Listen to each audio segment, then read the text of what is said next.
A los 18 años, se casó con un hombre al que no amaba para escapar de Zamora, Michoacán. A los 47, entró a Los Pinos por la puerta de servicio y salió por la puerta principal como si siempre hubiera sido suya. A los 53, abandonó la residencia presidencial con 3 hijos señalados por la justicia de 2 países, una fundación bajo sospecha y una reputación hecha jirones. Hoy tiene 71 años y vive en un rancho en Guanajuato fingiendo que nada pasó. Su nombre es Marta María Sahagún Jiménez, pero México la conoció como la mujer que no se conformó con ser la primera dama. Quería ser la primera, y lo que hizo para lograrlo fue un crimen que nadie pagó. Esta es la investigación que su familia, su equipo jurídico y los operadores del poder intentaron enterrar durante más de 20 años. Hoy vas a descubrir 4 cosas que cambian todo lo que creías saber sobre la mujer que muchos consideraron la presidenta no electa de México. Primera, el testimonio reconstruido de personas cercanas a los hijos Briviesca, Manuel, Jorge y Fernando, que muestra cómo 3 jóvenes abandonados por su madre en los momentos más críticos de sus vidas terminaron siendo protagonistas de escándalos que salpicaron a Pemex, al IPAB y a contratos millonarios que el Estado mexicano nunca terminó de explicar. Segunda, las palabras exactas que ella misma pronunció la noche en que decidió que Vicente Fox no era solo su proyecto político, sino su destino personal. Una conversación reconstruida por personas cercanas a su círculo íntimo que revela la naturaleza real de esa obsesión.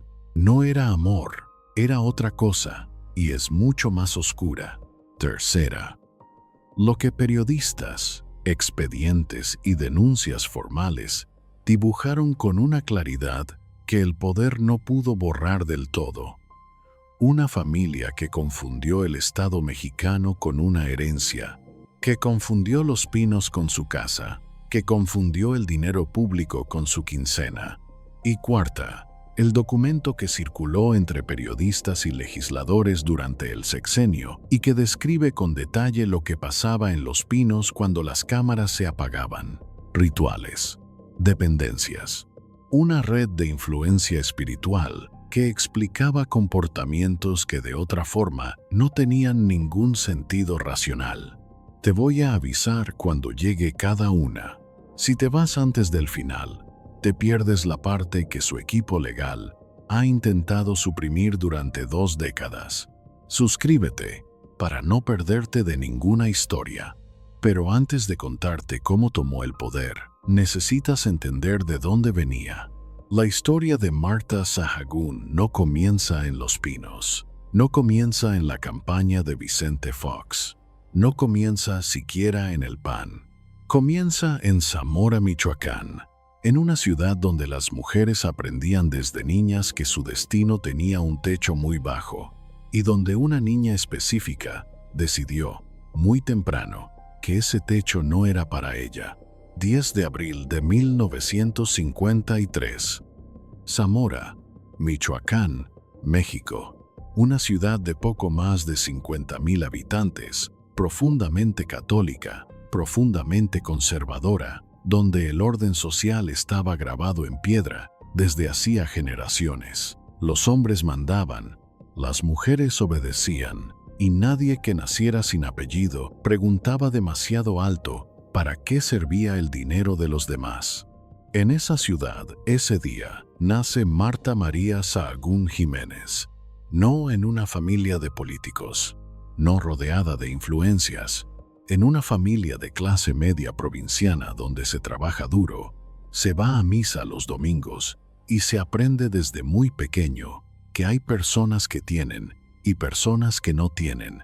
Su madre era una mujer práctica que enseñaba a sus hijas que la vida no es un cuento de hadas, sino un problema que hay que resolver todos los días antes del desayuno. No había grandes dramas en esa casa. Había algo, en ciertos sentidos, peor. Había resignación. La resignación tranquila de quienes aceptan que las cosas son como son y no tiene sentido pelear contra eso. Imagínate eso, crecer en una casa donde nadie te dice que no puedes, pero donde tampoco nadie te dice que puedes. Donde el horizonte tiene el tamaño exacto de la ciudad en que naciste. Marta observaba a las mujeres de Zamora. Las observaba en la iglesia, en el mercado, en las reuniones familiares. Las observaba servir, callar, sonreír, asentir. Las observaba desaparecer dentro de sus propios hogares, como si su única función fuera hacer que los demás existieran con más comodidad. Y algo en ella, desde muy temprano, se negó. No lo decía en voz alta, pero lo pensaba con una claridad que las personas que la conocieron en esa época describen como perturbadora para su edad. Marta Sahagún no quería servir, quería mandar, y esa certeza iba a convertirse en el motor de todo lo que vino después, en el combustible de cada decisión, en la explicación de cada movimiento. Porque lo que Marta Sahagún interiorizó en Zamora no fue humildad, fue una alarma que nunca se apagó. La alarma de quien aprendió desde niña que si no empuja, el mundo la va a dejar exactamente donde la encontró. Que esperar era lo mismo que rendirse. Piensa en eso un momento. Hay personas que nacen resignadas y hay otras que nacen con una furia silenciosa que no se apaga, que miran el techo y ven una pared que hay que derribar. Marta Sahagún era de las segundas. El problema es que esa furia, cuando no tiene salida legítima, puede convertirse en algo muy distinto al liderazgo. Puede convertirse en algo mucho más peligroso. Marta Sahagún se casa con Manuel Briviesca Godoy. No te voy a decir que fue un matrimonio de amor porque no hay evidencia de que lo fuera. Era un hombre ordinario, sin grandes ambiciones, sin grandes defectos visibles. Exactamente el tipo de hombre con el que Marta Sahagún no podía vivir por mucho tiempo. Con Manuel tuvo 3 hijos, Manuel, Jorge y Fernando. 3 niños que nacieron en una familia donde la madre ya no quería estar, no de inmediato. Pero con cada año que pasaba, la distancia entre ella y ese matrimonio fue creciendo hasta convertirse en un abismo. Imagínate ser niño y sentir que tu madre está presente físicamente pero ausente de la manera que importa, que está en la misma habitación, pero con la mente en un futuro al que tú no tienes acceso.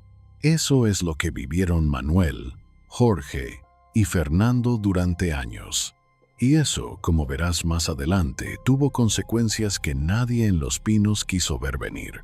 Mientras tanto, Marta buscaba su salida.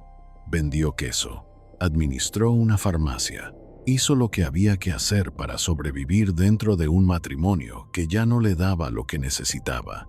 Y en ese proceso, encontró algo que cambiaría todo. Encontró la política, encontró el PAN, el partido que en los años 90 empezaba a oler, por primera vez en décadas, a posibilidad real de llegar al poder. Y Marta Sahagún olió eso antes que la mayoría.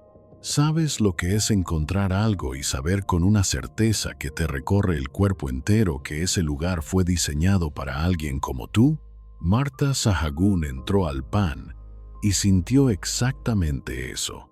Y dentro del PAN encontró a un político guanajuatense con botas vaqueras y un discurso que prometía acabar con 71 años de régimen de un solo partido. Su nombre era Vicente Fox Quesada, y Marta Sahagún, que llevaba décadas repitiendo el único mecanismo que conocía acercarse al poder para que el poder la sostuviera, supo que ese hombre era la puerta que había estado buscando desde Zamora.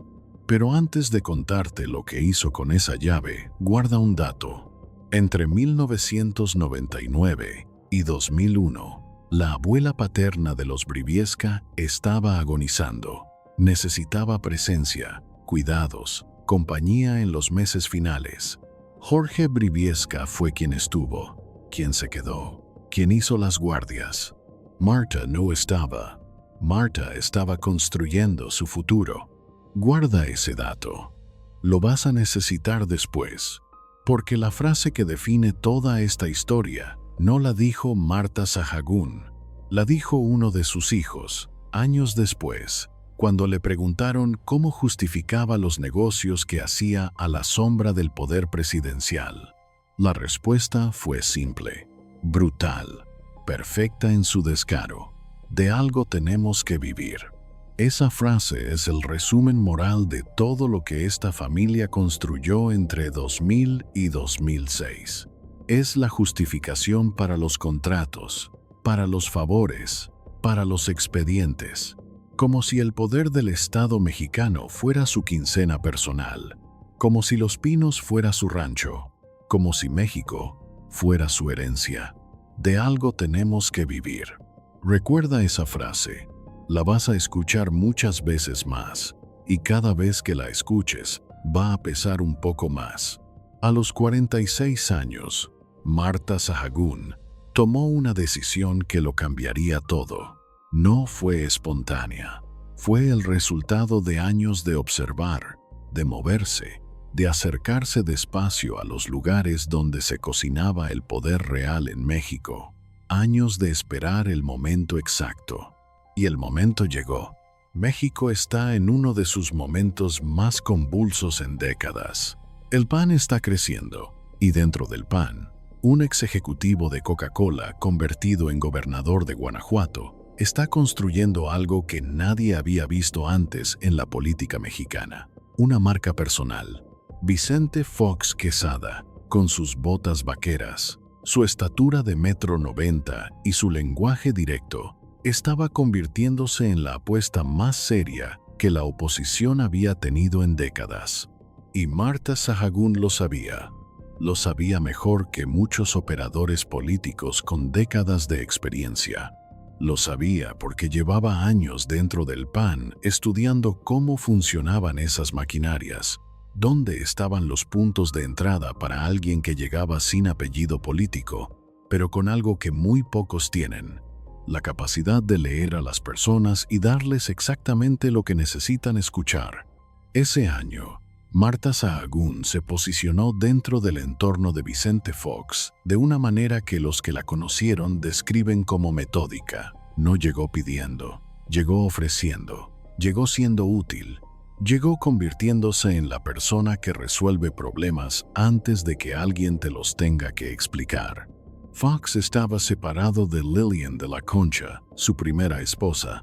Estaba solo en el sentido más práctico de la palabra, sin una estructura doméstica, navegando la vorágine de construir una campaña presidencial que ya lo consumía todo. Y Marta Sahagún estaba ahí. Las personas que la conocieron en esa época no lo describen como suerte.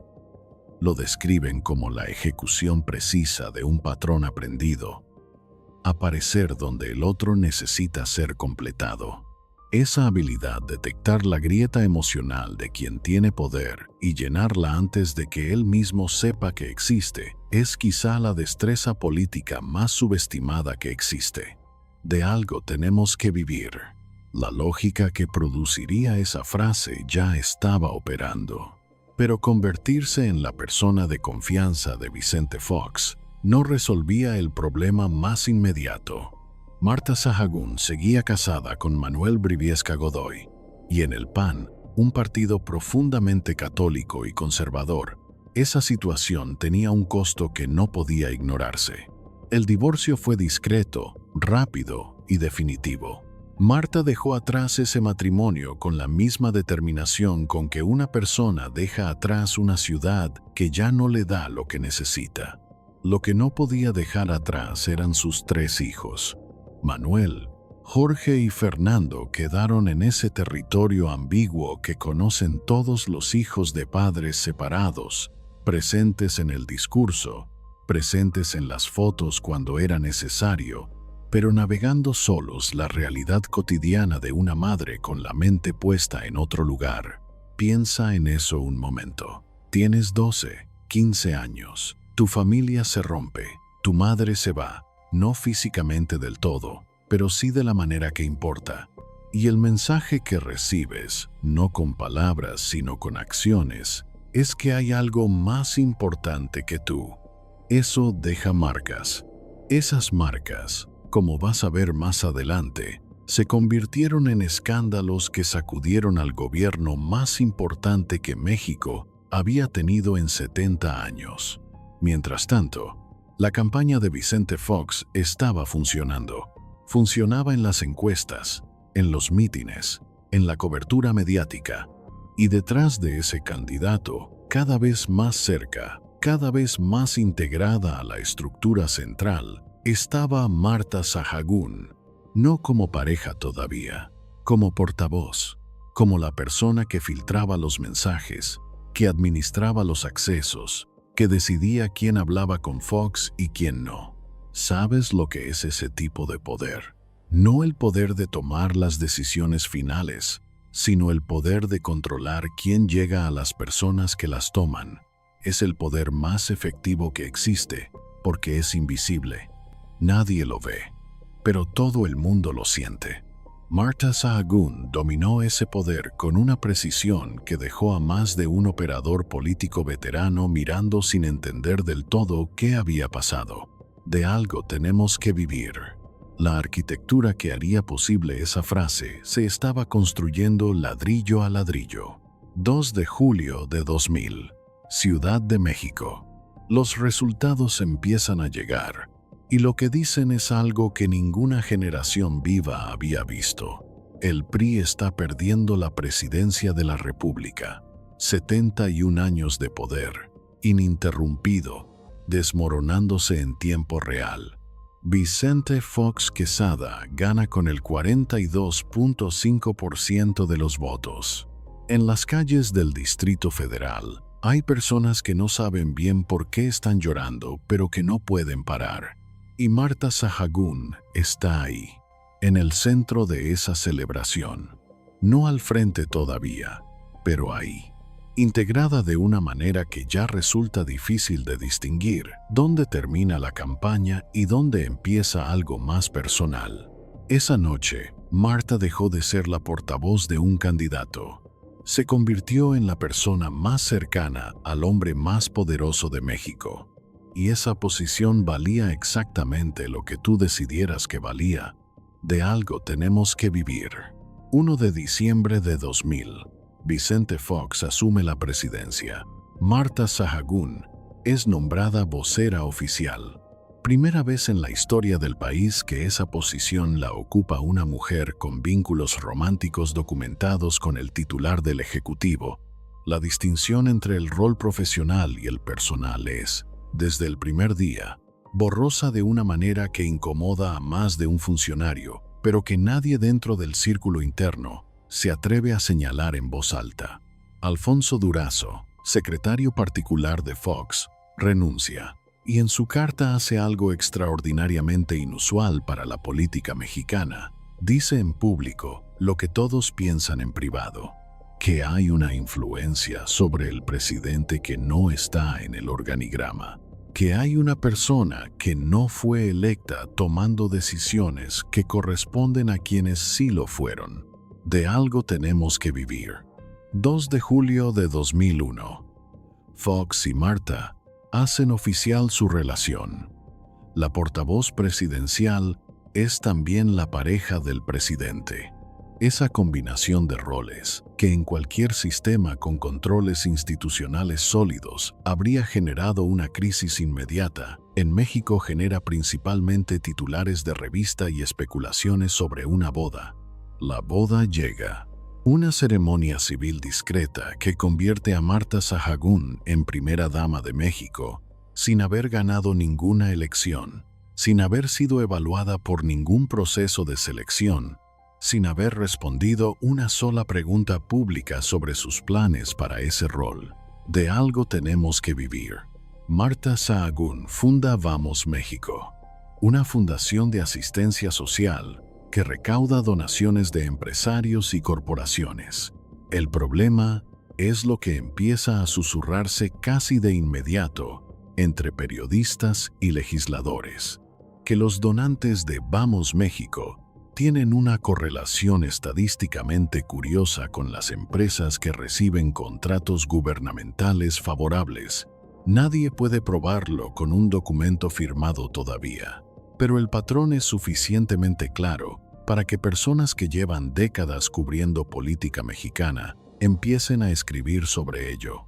Los hijos Briviesca empiezan a aparecer en los márgenes de negocios vinculados a Oceanografía, una empresa que trabaja con Pemex en contratos de mantenimiento de plataformas en el Golfo de México. La línea es clara. El hijo de la primera dama está haciendo negocios en sectores donde el gobierno federal tiene poder de decisión directa. De algo tenemos que vivir. La periodista argentina Olga Warnat publica investigaciones sobre Marta Sahagún. El equipo jurídico responde con demandas. Los libros son retirados de circulación en algunos canales. Quizá tú también reconoces ese mecanismo, esa dinámica, donde quien tiene recursos no responde a las preguntas con argumentos, sino con abogados. La amenaza de un proceso legal interminable es, en sí misma, la respuesta. No hace falta ganar el juicio. Hace falta que el que pregunta aprenda que preguntar tiene un precio que muy pocos pueden pagar. Marta Sahagún está en la cima de su poder. Tiene 52 años. Es la primera dama de México. Preside Vamos México. Sus 3 hijos tienen presencia en negocios vinculados directa o indirectamente al gobierno federal. Su acceso al presidente es total, sin filtros, sin intermediarios. Y entonces ocurre algo que todos esperaban, pero nadie quería decir en voz alta.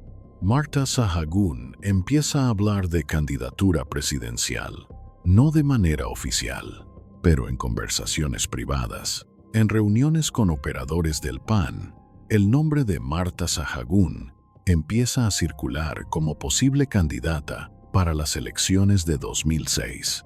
La reacción dentro del PAN es, en términos diplomáticos, fría. En términos reales, es el equivalente político a un portazo.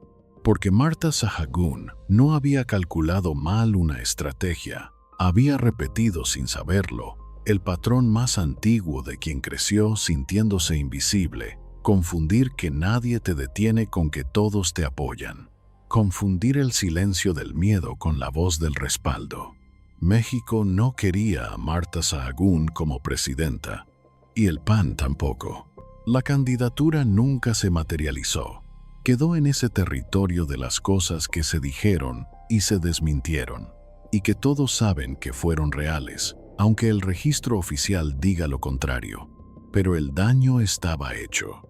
El daño a la imagen de un gobierno que había llegado prometiendo romper con 71 años de nepotismo y que en 6 años había reproducido exactamente eso con diferente empaque. De algo tenemos que vivir. Esa frase ya existía. Ya flotaba en el aire de Los Pinos como un resumen brutal de todo lo que ese sexenio había llegado a significar para millones de mexicanos que en julio del año 2000 habían llorado de alegría en las calles. Pero lo peor todavía no había llegado. Lo que vino después es la parte que su equipo legal lleva 20 años intentando borrar. Y eso es exactamente lo que te voy a contar ahora. Hay cosas que la política mexicana sabe pero no dice. Conversaciones que ocurren en restaurantes sin grabadoras. Versiones que circulan entre periodistas que las conocen pero no las publican porque no tienen el documento que las sostenga en un juzgado. Verdades que viven en ese territorio incómodo entre el rumor y el hecho comprobable. Y que sin embargo, explican cosas que de otra manera no tienen ninguna lógica. Lo que te voy a contar ahora vive en ese territorio, porque hay una pregunta que los analistas políticos llevan más de 20 años haciéndose sobre Vicente Fox y Marta Sahagún. ¿Cómo es posible que un hombre que llegó a la presidencia de México con la promesa de romper con el sistema haya permitido que ocurriera todo lo que ocurrió? ¿Cómo es posible que no haya visto lo que todo México podía ver desde afuera?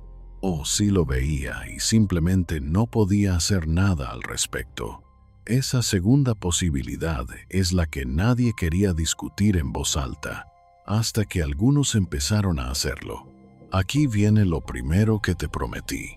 Antes de contarte lo que pasó con los hijos Briviesca, necesitas entender algo sobre cómo funciona el abandono.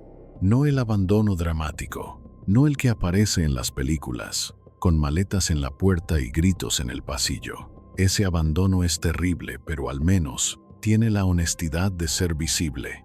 El abandono que destruye de verdad es el otro, el silencioso, el que ocurre cuando una persona está presente en el cuerpo pero ausente en todo lo que importa, cuando un niño aprende, sin que nadie se lo diga con palabras, que hay algo más importante que él. Ese abandono no produce escenas, produce patrones. Y los patrones que produce son los más difíciles de romper, porque nunca tuvieron un momento de inicio claro. Simplemente siempre fue así. Manuel, Jorge y Fernando Briviesca crecieron dentro de ese tipo de abandono. Y cuando el poder llegó, cuando la madre que había estado ausente de las maneras que importan de repente tenía acceso a todo, esos tres hombres jóvenes hicieron lo que hace cualquier persona que creció aprendiendo que para ser visto hay que tomar, que esperar a que te den es un lujo que los invisibles no pueden darse. Tomaron lo que podían tomar. La abuela paterna de los Briviesca está agonizando, una anciana que necesita lo que necesitan todos los que se están yendo: presencia, compañía, alguien que esté ahí en los momentos en que el cuerpo empieza a ceder y el miedo se instala en las noches de una manera que no se puede explicar a quien no lo ha vivido. Personas cercanas a esa familia describen la misma escena con variaciones mínimas. Jorge Briviesca, el segundo de los tres hijos, fue quien estuvo, fue quien se quedó, fue quien hizo las guardias, quien atendió las noches difíciles, quien estuvo presente en el sentido más literal y más humano de esa palabra. Marta no estaba. Marta estaba en la campaña. Marta estaba en los mítines, en las giras, en las reuniones de estrategia donde se decidía cómo posicionar a Vicente Fox para la elección presidencial más importante en décadas. Imagínate eso, tener 20 y tantos años y estar cuidando a tu abuela mientras tu madre no está, y saber, porque estas cosas se saben aunque nadie las diga en voz alta, que tu madre eligió no estar. Que hay algo que para ella pesa más que esto. ¿Sabes lo que eso instala en una persona? No de manera inmediata, sino con los años. La certeza silenciosa de que no fuiste suficientemente importante para que se quedara, que el afecto en tu familia siempre tuvo condiciones que tú no podías cumplir. Eso es lo que cargaron Manuel, Jorge y Fernando Briviesca cuando el poder llegó. Y de algo tenemos que vivir. Manuel Briviesca fue el primero en aparecer en los titulares, el mayor de los tres, el que llevaba el nombre del padre, ese hombre ordinario que Marta había dejado atrás con la misma determinación con que dejaba atrás todo lo que no le era útil. Manuel llegó al mundo empresarial con lo que tenía: el apellido materno, que en los años del gobierno foxista abría puertas que para cualquier otro empresario joven sin trayectoria ni capital propio habrían permanecido cerradas indefinidamente. Las versiones sobre los negocios de Manuel durante el sexenio describen a un hombre que no estaba buscando un negocio. Estaba repitiendo el único lenguaje que su historia familiar le había enseñado: el acceso como sustituto del afecto, el privilegio como compensación, por lo que nunca llegó.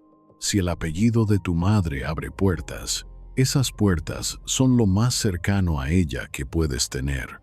Ese tipo de lógica no requiere instrucciones explícitas.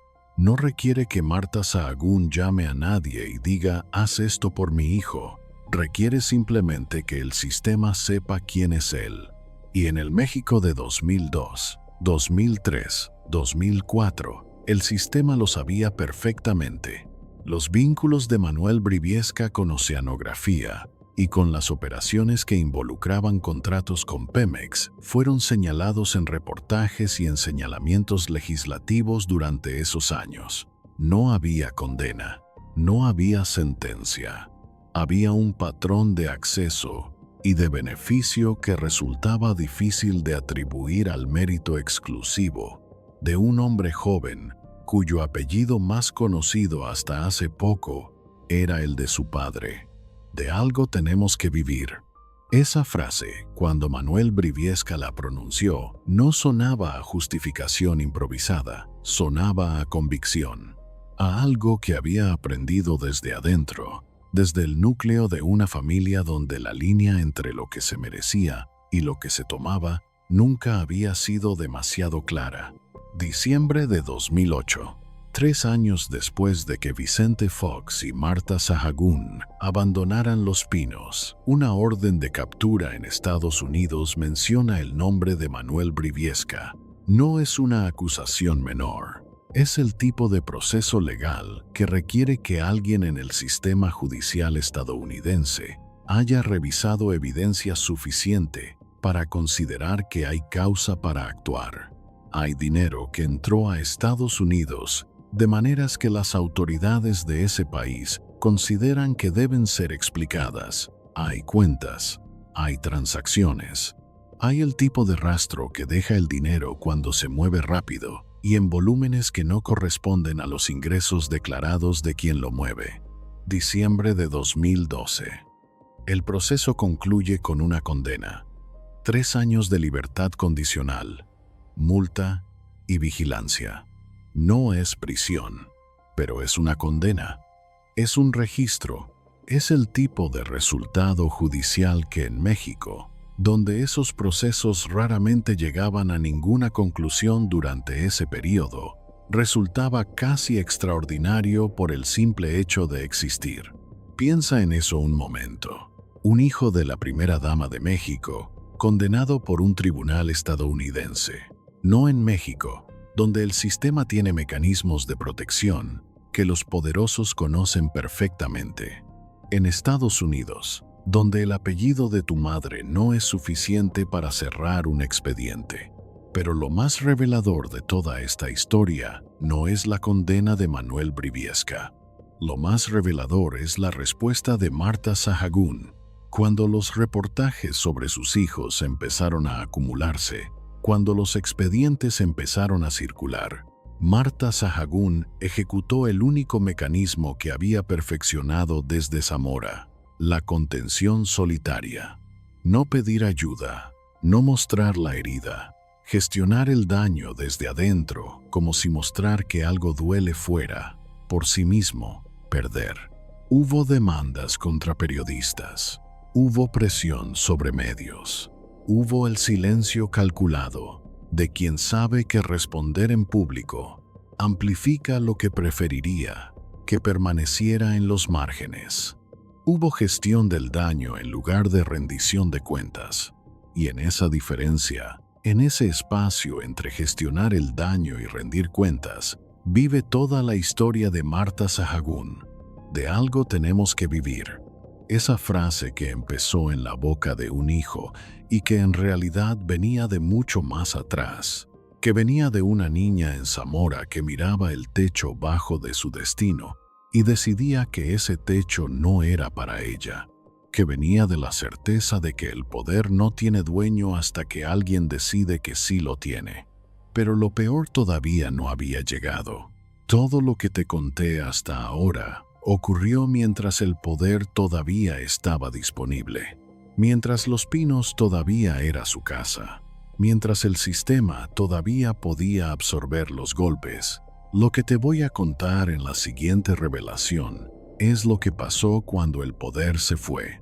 Cuando Vicente Fox y Marta Sahagún salieron por la puerta de Los Pinos el 30 de noviembre de 2006 y descubrieron que afuera el mundo los esperaba de una manera muy diferente a como los había tratado adentro. De algo tenemos que vivir. La siguiente revelación llega ahora. Aquí viene lo segundo que te prometí. Diciembre de 1997. Un cuarto cerrado, fotografías quemadas y una tarántula viva. Eso es lo que describen versiones que circularon entre personas cercanas al entorno de Fox y que investigadores y periodistas de la época recogieron en reportajes y materiales biográficos sobre Marta Sahagún, un ritual, una práctica que en México tiene nombre y tradición y que no pertenece al territorio de la ciencia ficción, sino al de la religiosidad popular más arraigada en ciertas regiones del país. El material que circuló entre quienes cubrieron ese periodo describe una escena específica. Marta Sahagún, en el contexto de su acercamiento al entorno de Fox, participa en lo que personas cercanas a ese círculo describieron como una limpia, una práctica ritual destinada, según quienes la realizan, a limpiar energías, a cortar lazos, a abrir caminos.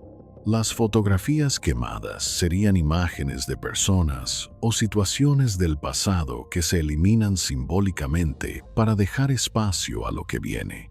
La tarántula viva forma parte de ciertos rituales de protección que existen en tradiciones sincréticas mexicanas que mezclan catolicismo con prácticas prehispánicas y con influencias de la santería caribeña. Piensa en eso un momento. Diciembre de 1997. Una militante del PAN, el Partido de los Valores Conservadores, de la familia tradicional, de la fe católica. La mujer que en pocos años se convertirá en primera dama de México, participando en rituales que sus propios correligionarios del PAN considerarían incompatibles con los valores que el partido proclama. Pero eso no es lo más importante de esta revelación. Lo más importante es lo que vino después. Porque el ritual de diciembre de 1997 no fue un evento aislado según las versiones que circularon entre periodistas y personas cercanas al gobierno foxista. Fue el inicio de un patrón que involucra un nombre: Gina Morris.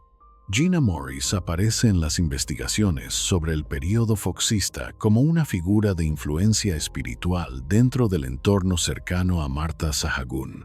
No es una funcionaria, no tiene cargo oficial, no aparece en ningún organigrama del gobierno federal. Pero según versiones recogidas por periodistas que cubrieron ese sexenio, su presencia en el círculo íntimo de Los Pinos era una realidad que varios colaboradores conocían y que nadie mencionaba en público. Y aquí está la parte que nadie quería discutir abiertamente. Si Marta Sahagún mantenía esa red de dependencia espiritual operando en su círculo más cercano, la pregunta que surge es inevitable. ¿Hasta dónde llegaba esa influencia? ¿Se quedaba en el plano personal o cruzaba hacia el plano político? Los colaboradores que renunciaron al gobierno de Fox no describían a un presidente que elegía no ver. Describían a un hombre que había perdido la capacidad de separar su criterio del de alguien más. No usaban esa palabra exacta. Usaban el lenguaje cuidadoso de quienes saben que lo que están diciendo puede tener consecuencias legales, pero el retrato que construían entre todos era el de un hombre que había llegado al poder con una agenda propia y que gradualmente había ido cediendo terreno, autonomía, a alguien que no había sido elegida para ocupar ese espacio. De algo tenemos que vivir. Esa frase cobra un peso diferente cuando la lees a la luz de esta revelación. Si la influencia sobre Fox era tan profunda como estas versiones sugieren, la pregunta no es solo qué obtuvieron los hijos Briviesca. La pregunta es ¿qué obtuvo Marta Sahagún? La respuesta es 6 años de poder real en la presidencia de México. 6 años en que las decisiones más importantes del país pasaban por una mujer que nadie eligió, que nadie evaluó, que nadie puede responsabilizar institucionalmente de nada, porque oficialmente su único cargo era ser la esposa del presidente. Quizá tú también reconoces ese patrón, esa dinámica donde quien formalmente manda necesita validar cada decisión con alguien que no tiene cargo. Ese momento en que el poder real se revela porque el poder formal busca aprobación donde no debería necesitarla. Lo viste en una empresa, en una familia, en cualquier estructura donde alguien aprendió que ser necesario es más seguro que ser elegido. Millones de mexicanos vieron esa dinámica en Vicente Fox durante 6 años sin poder nombrarla del todo. Ahora ya tienes un nombre para ponerle. Pero eso no era todo. Porque mientras esta red de influencia operaba en el plano que nadie podía documentar con claridad, en el plano concreto y perfectamente rastreable, estaban pasando otras cosas. Cosas con números, cosas con contratos, cosas con nombres de empresas y montos específicos y expedientes que todavía existen en algún archivo. Una cosa es la influencia que no se puede probar. Otra muy distinta es el dinero que sí se puede contar. De algo tenemos que vivir. La siguiente revelación llega ahora, y esta tiene números. Aquí viene lo tercero que te prometí. Durante el sexenio de Vicente Fox, el poder que nadie podía señalar con el dedo tenía una dirección muy específica, y tenía números. Números que periodistas, legisladores y auditores independientes estuvieron años intentando ordenar en un relato coherente. Números que el gobierno foxista nunca refutó con transparencia, sino con silencio y con presión legal. Números que cuentan una historia muy particular sobre lo que significa confundir el Estado mexicano con una empresa familiar. Vamos México. Fundada en 2002 por Marta Sahagún con el objetivo declarado de movilizar recursos privados hacia programas de asistencia social.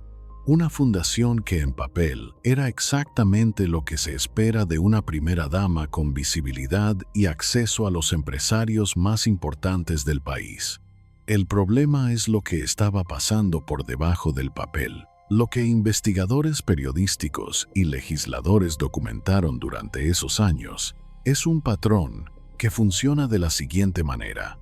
Una empresa que necesita acceso favorable a contratos gubernamentales hace una donación generosa a la fundación de la primera dama. Esa donación no es un soborno en términos legales estrictos, no hay un sobre con efectivo, no hay una instrucción explícita. Hay simplemente una contribución a una causa noble, firmada con un cheque que tiene nombre y monto específico, registrada en los libros de la fundación como filantropía. Y después, de manera que nadie puede probar que está relacionada con esa donación, pero que estadísticamente resulta difícil de explicar como coincidencia, la empresa donante recibe un trato favorable en algún proceso donde el gobierno federal tiene poder de decisión. Piensa en eso un momento. Es el esquema más elegante que existe para mover dinero en la frontera entre lo legal y lo ilegal. No deja huellas directas. No produce documentos comprometedores. Produce exactamente lo que produce: donaciones a una fundación de asistencia social y contratos gubernamentales que nadie puede probar que están relacionados entre sí.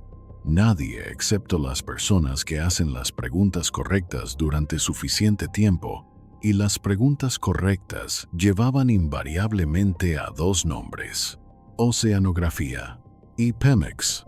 Oceanografía era una empresa de servicios marítimos que trabajaba con Pemex en contratos de mantenimiento y operación de plataformas en el Golfo de México.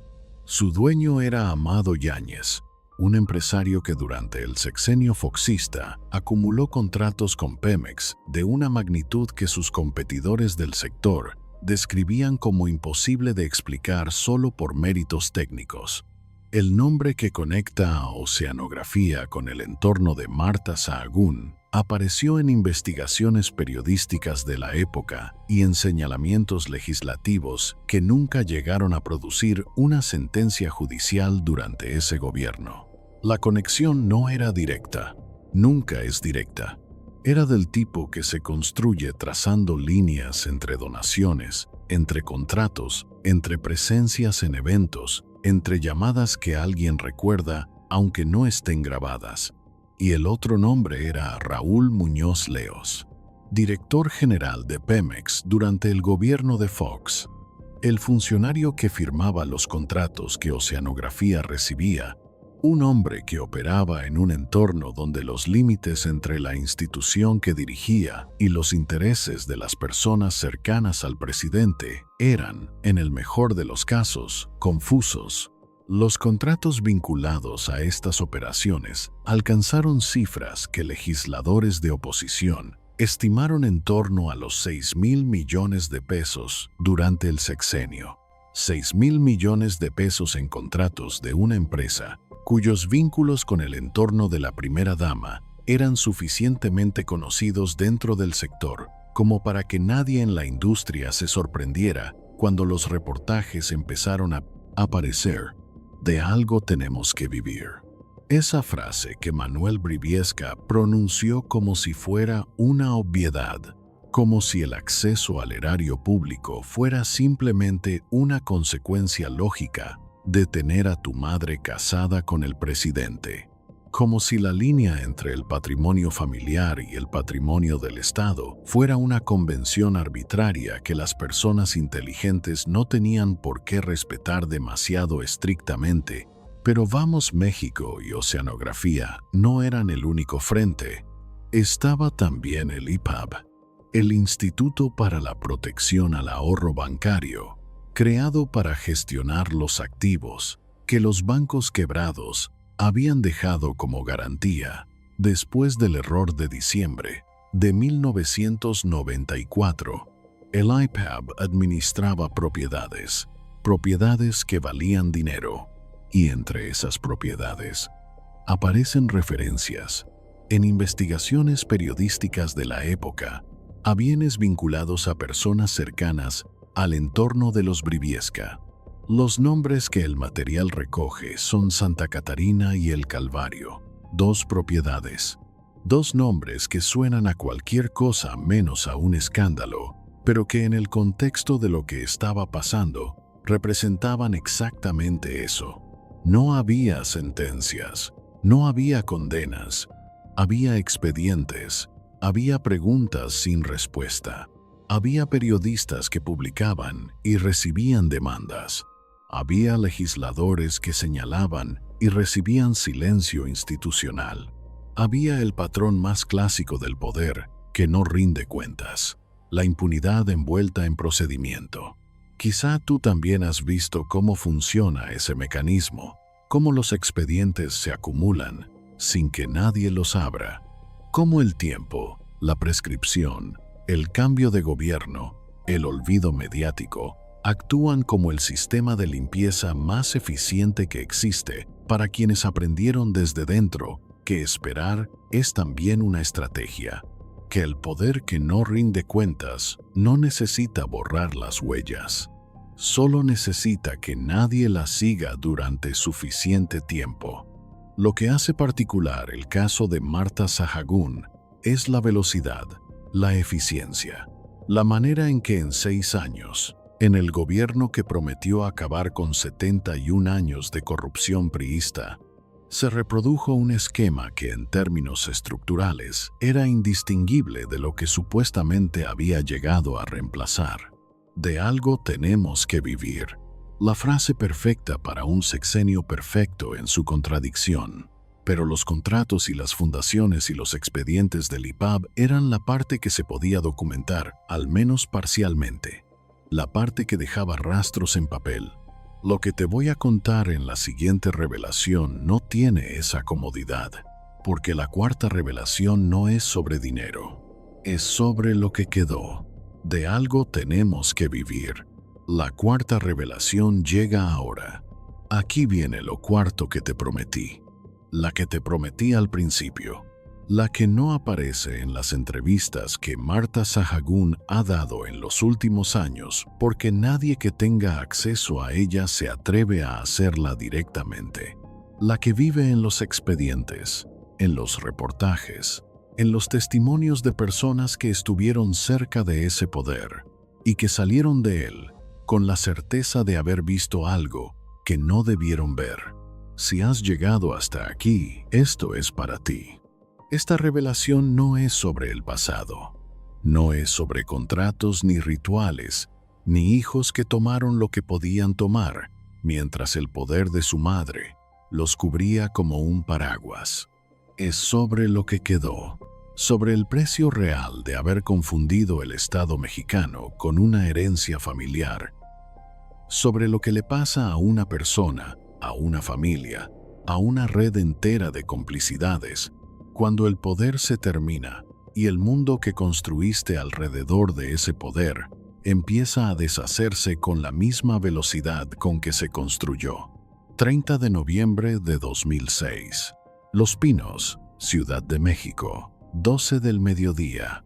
La ceremonia de traspaso de poder termina con la puntualidad que el protocolo exige.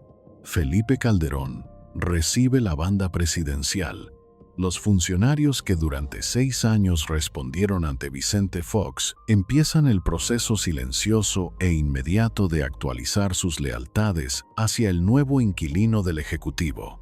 Y Marta Sahagún sale, no con drama, no con escena, con la compostura perfecta de quien aprendió desde niña que mostrar lo que sientes es la forma más rápida de perder terreno, con la sonrisa calibrada de quien sabe que las cámaras siguen ahí aunque el cargo ya no. Porque afuera, Marta Sahagún ya no era la primera dama, era la ex primera dama. 2 letras, 3 caracteres, un prefijo que en política significa exactamente lo que parece, que lo que fuiste ya no eres, que el acceso que tenías ya no está, que las llamadas que antes se devolvían en minutos ahora pueden esperar horas, días o no devolvérselas nunca. Fox había sido gobernador antes de ser presidente. Tenía una trayectoria política propia, un nombre que existía independientemente de su matrimonio. Marta no.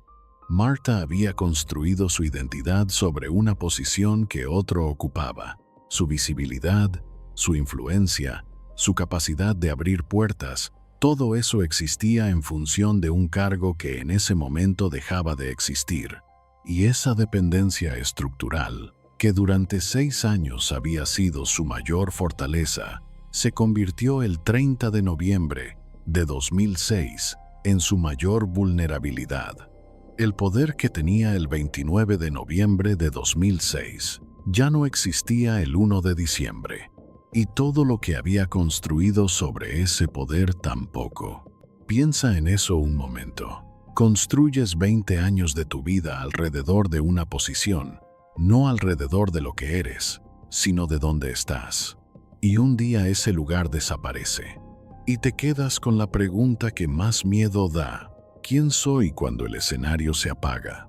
Esa es la pregunta que Marta Sahagún nunca respondió de una manera que sugiriera que tenía una respuesta clara. Porque quien aprende desde niña que su valor depende de cuánto puede lograr, nunca desarrolla la certeza interna de que existe, aunque no esté logrando nada. Y eso, cuando el cargo se va, es la herida más honda que puede quedar. Vamos México empezó a perder tracción con una velocidad que decía todo sobre la naturaleza real de su modelo. Las empresas que habían donado generosamente mientras Marta era primera dama, simplemente dejaron de donar con la misma generosidad. No porque la causa social hubiera dejado de ser válida, sino porque el activo real de Vamos México nunca había sido la causa, había sido el cargo de quien la presidía. Y ese cargo ya no existía. De algo tenemos que vivir. Esa frase, que durante 6 años había sonado como una afirmación, empezaba a sonar como una pregunta sin respuesta clara. Porque la respuesta que habían construido durante 6 años, la respuesta basada en el acceso privilegiado al poder del Estado mexicano, ya no estaba disponible. Y mientras tanto los expedientes seguían moviéndose. Diciembre de 2008. La orden de captura contra Manuel Briviesca en Estados Unidos. Lo que esa orden significaba para Marta Sahagún en ese momento específico era esto: el paraguas se había cerrado. La protección que el Poder Ejecutivo extiende de manera informal sobre quienes orbitan alrededor del presidente ya no estaba disponible. Felipe Calderón no tenía ninguna razón institucional ni política para proteger a los hijos de la ex primera dama del gobierno anterior, Manuel Briviesca, que durante 6 años había operado en ese espacio donde el apellido materno funcionaba como escudo. De repente era simplemente un empresario mexicano con expedientes abiertos en una jurisdicción extranjera. Ese es el momento en que el costo real de haber confundido el poder temporal con el poder permanente se vuelve visible. Porque el poder temporal siempre termina, siempre, sin excepciones. Y todo lo que construiste, asumiendo que no iba a terminar, queda expuesto cuando el reloj llega a cero. De algo tenemos que vivir. Diciembre de 2012. La condena de Manuel: 3 años de libertad condicional, multa, vigilancia. En Estados Unidos, en la jurisdicción donde los mecanismos de protección que el poder mexicano conoce tan bien funcionan de manera diferente, Marta Sahagún no hizo declaraciones públicas sobre la condena de su hijo. Ejecutó el único mecanismo que había practicado toda su vida: no mostrar la herida, seguir. Porque parar a sentir es, en la lógica que aprendió desde Zamora, exactamente lo mismo que perder. Hoy, mientras escuchas esta historia, Marta Sahagún tiene 71 años. Vive en el Rancho San Cristóbal en Guanajuato con Vicente Fox, que tiene 81 años. No da entrevistas sobre los temas que importan. No responde preguntas sobre Vamos México, ni sobre oceanografía, ni sobre los hijos Briviesca, ni sobre Gina Morris, ni sobre los rituales de diciembre de 1997. Y mientras tanto, los expedientes existen. Los reportajes existen. Los testimonios de personas que estuvieron en ese círculo y que salieron de él con versiones que nunca fueron refutadas con argumentos siguen ahí, disponibles para quien quiera leerlos. Quizá tú también reconoces ese patrón. La persona que construyó toda su identidad alrededor de un rol, el poder, el control, la utilidad, y que cuando ese rol desapareció, no encontró nada debajo que pudiera sostenerse solo, que aprendió desde muy temprano que necesitar es peligroso, y que ese aprendizaje, que en algún momento fue la única forma de sobrevivir, se convirtió con el tiempo en una jaula sin salida visible. Eso es Marta Sahagún hoy, no una villana de película. Una mujer de 71 años en un rancho en Guanajuato que lleva décadas ejecutando el único mecanismo que conoce: contener, seguir, no mostrar. De algo tenemos que vivir. Esa frase la dijo su hijo, pero la construyó ella. La construyó desde Zamora, desde 1953, desde aquella niña que miraba el techo bajo de su destino y decidía que ese techo no era para ella. Y tenía razón, no le pasó eso. Le pasó otra cosa, algo que, en ciertos momentos, en las noches del Rancho San Cristóbal, quizás se siente peor. Lo que vino después fue la caída más lenta y más silenciosa, y en muchos sentidos más devastadora de quien descubre que el lugar al que llegó después de toda una vida corriendo no era el lugar que buscaba. Eso es lo que te voy a contar ahora. 30 de noviembre de 2006. Los Pinos, Ciudad de México, 12 del mediodía. La ceremonia de traspaso termina. Felipe Calderón entra, Fox sale, y Marta Sahagún sale también. Sin cargo, sin estructura, sin el sistema de protección que el Poder Ejecutivo construye alrededor de quienes lo habitan, sin la red de llamadas de vueltas y puertas abiertas y funcionarios dispuestos que durante 6 años hizo que el apellido Sahagún funcionara como llave maestra en los corredores del Estado mexicano.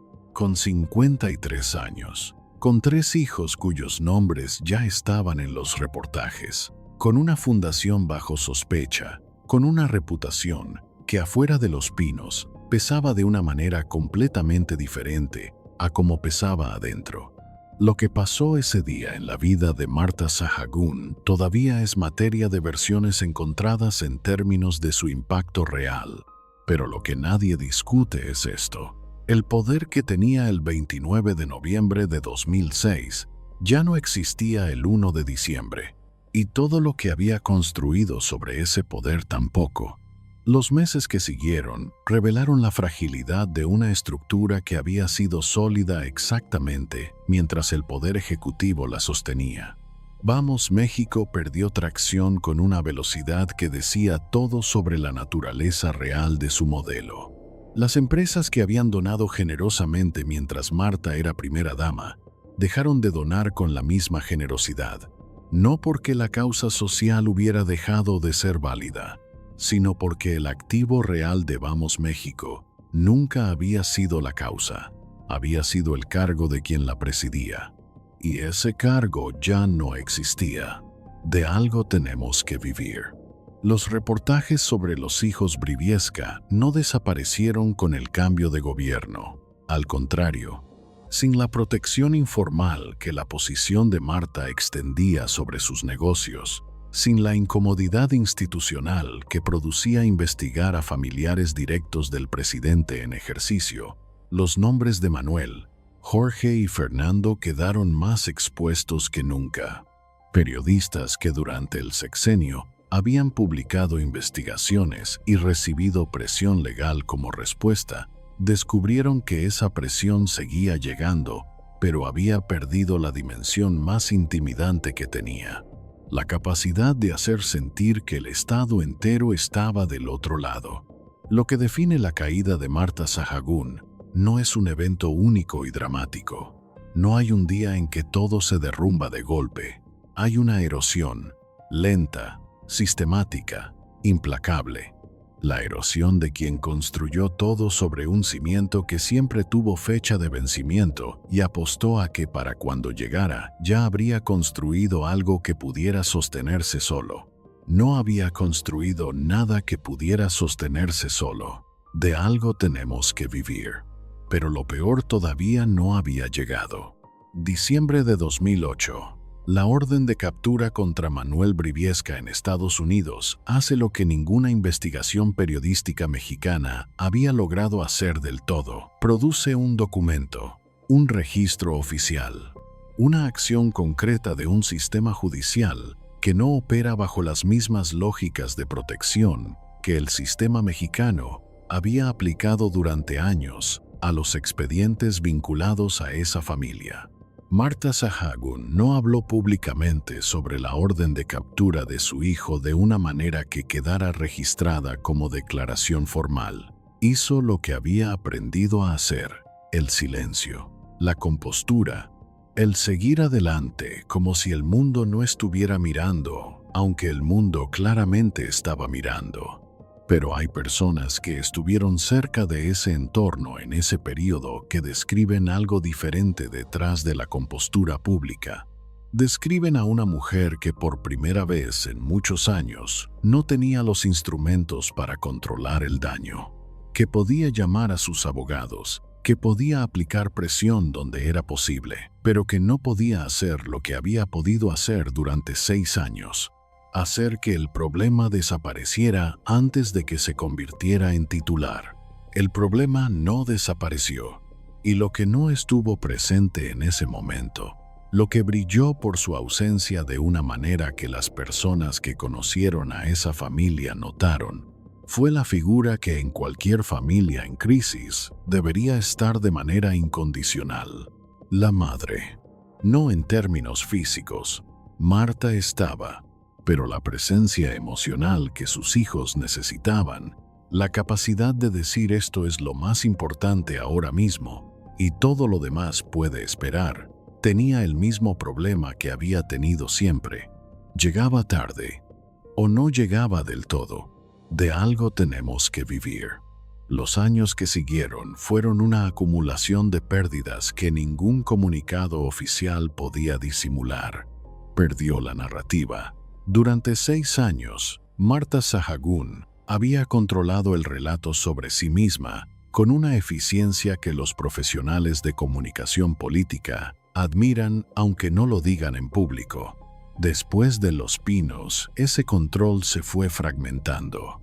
Los libros de Olga Warnat siguieron circulando, los reportajes siguieron apareciendo, y sin el poder del Ejecutivo Federal, como respaldo implícito de la presión legal, la capacidad de silenciar esas voces se fue reduciendo progresivamente. Perdió la red. Las personas que durante 6 años formaron parte de su círculo, que la llamaban, que la consultaban, que la incluían, empezaron el proceso natural que ocurre en política cuando alguien deja de tener poder. El alejamiento gradual que nadie anuncia formalmente, pero que todos ejecutan con una eficiencia que resulta brutal para quien lo experimenta desde adentro. Perdió el propósito construido. Vamos, México existía en función de una posición que ya no existía. La candidatura presidencial, que nunca llegó a materializarse, dejó un vacío que ninguna actividad posterior logró llenar. El proyecto político que había sido el centro de su identidad durante casi una década simplemente se terminó. La mujer que había vendido queso en Zamora y que había llegado a codirigir el gobierno de México durante 6 años, vivía ahora en un rancho en Guanajuato, en una especie de limbo entre el pasado que no podía recuperar y el presente que nunca había planeado habitar. De algo tenemos que vivir. El contraste más devastador no es entre la pobreza y la riqueza, es entre el poder absoluto y su ausencia, entre saber exactamente cuánto pesas en el mundo y dejar de saberlo, entre tener la respuesta a la pregunta de quién eres y quedarte sin ella de golpe. Quizá tú también reconoces esa fractura, no del poder presidencial, sino de ese momento en que algo que organizaba tu identidad desaparece. Un trabajo, una relación, un proyecto. Y descubres que lo que creías que eras, era en realidad lo que hacías, y que cuando dejas de hacerlo, no sabes qué queda. Eso es lo que el sistema le hizo a Marta Sahagún, no el sistema político, el sistema interno que aprendió desde Zamora, que tu valor está en lo que logras, que existir sin lograr nada no es existir del todo. Y la diferencia entre su versión y la de la mayoría es que en su caso el derrumbe no era solo personal, era público, era rastreable. Estaba en los archivos, en los reportajes, en los expedientes, en la condena de su hijo mayor en un tribunal estadounidense en diciembre de 2012. Era permanente de una manera que el poder nunca es.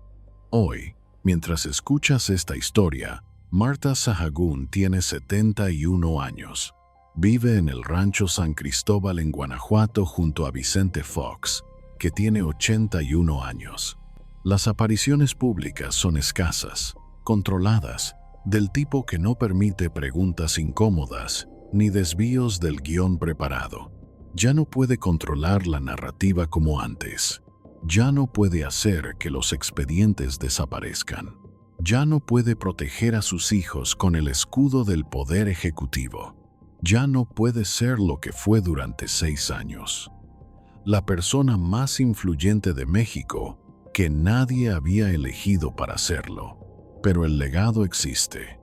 No el que ella hubiera elegido, el otro. El que construyó sin querer mientras construía el que sí quería. El legado de un sexenio que prometió romper con 71 años de corrupción y reprodujo sus mecanismos más esenciales con apellidos diferentes. El legado de 3 hijos que aprendieron de su madre que el poder existe para usarlo y que pagaron esa lección en tribunales extranjeros. El legado de una fundación cuyo modelo dependía de una posición y no de una causa. El legado de periodistas demandados, de expedientes archivados, de preguntas que siguen sin respuesta 20 años después. De algo tenemos que vivir. Esa frase sigue ahí, en el aire del rancho San Cristóbal, en los archivos de los tribunales de Estados Unidos, en los reportajes que su equipo legal no pudo silenciar del todo, en la memoria de las personas que estuvieron cerca de ese poder y que salieron de él con versiones que nadie ha refutado con argumentos. Sigue ahí, y va a seguir ahí mucho tiempo más. Recapitulemos esta historia en números fríos. 1953. Nace Marta María Sahagún Jiménez en Zamora, Michoacán, una ciudad donde las mujeres aprenden desde niñas que su destino tiene un techo muy bajo. Una niña que decide, desde muy temprano, que ese techo no es para ella. 1971. Se casa con Manuel Briviesca Godoy, no por amor, sino por urgencia. Tiene 18 años y ya está pensando en la salida. 1997. Se posiciona dentro del entorno de Vicente Fox, con la precisión de quien lleva años calculando el momento exacto. Diciembre de ese año. Un cuarto cerrado. Fotografías quemadas. Una tarántula viva. El inicio de una red de influencia que nadie en Los Pinos va a admitir en público, pero que varios van a describir en privado durante años. 2000. Vicente Fox gana la presidencia de México con el 42.5% de los votos. 71 años de PRI se derrumban en una noche. Marta Sahagún está en el centro de esa celebración. Ya es algo más que la portavoz. Todavía no tiene nombre oficial para lo que es, pero todos en ese cuarto lo saben. 2001. Se convierte en primera dama, sin haber ganado ninguna elección. Alfonso Durazo renuncia y dice en público lo que todos piensan en privado. Hay una persona que no fue electa, tomando decisiones que corresponden a quienes sí lo fueron. 2002.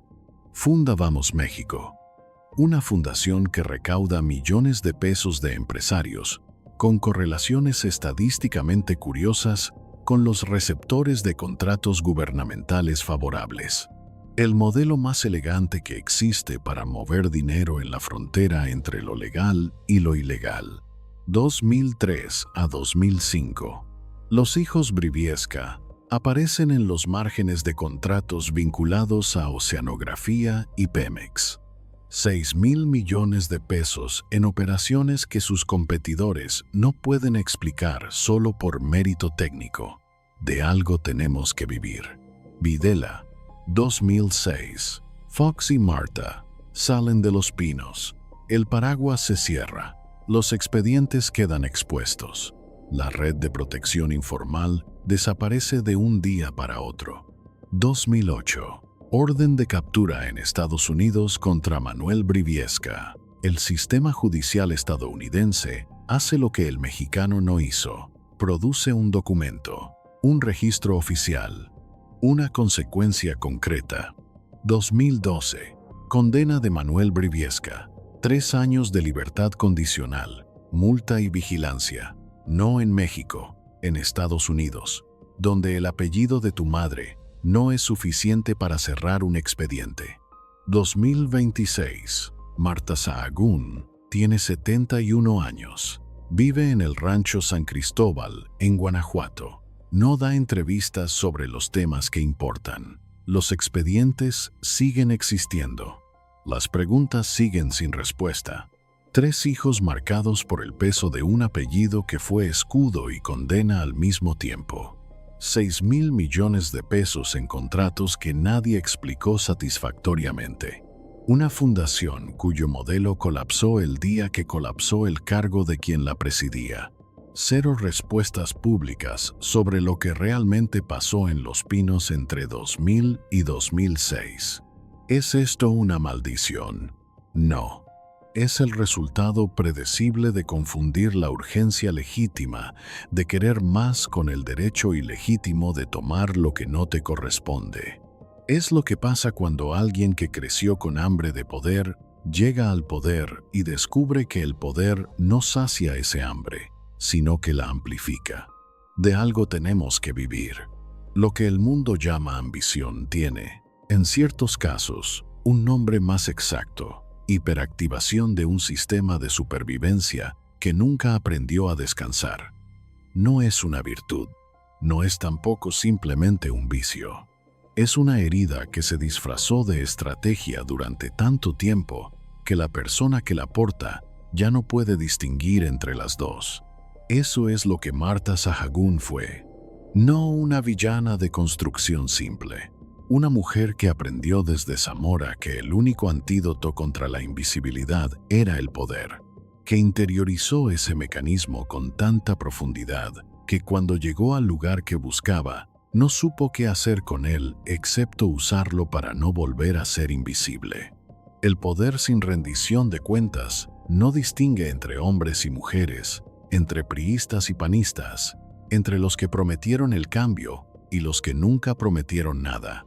El poder sin rendición de cuentas hace siempre lo mismo con quien lo ejerce. Lo convierte en exactamente lo que decía querer reemplazar, sin excepciones, sin importar cuánto lo prometió en los mítines, sin importar cuánto lo creyó en el momento en que lo prometió.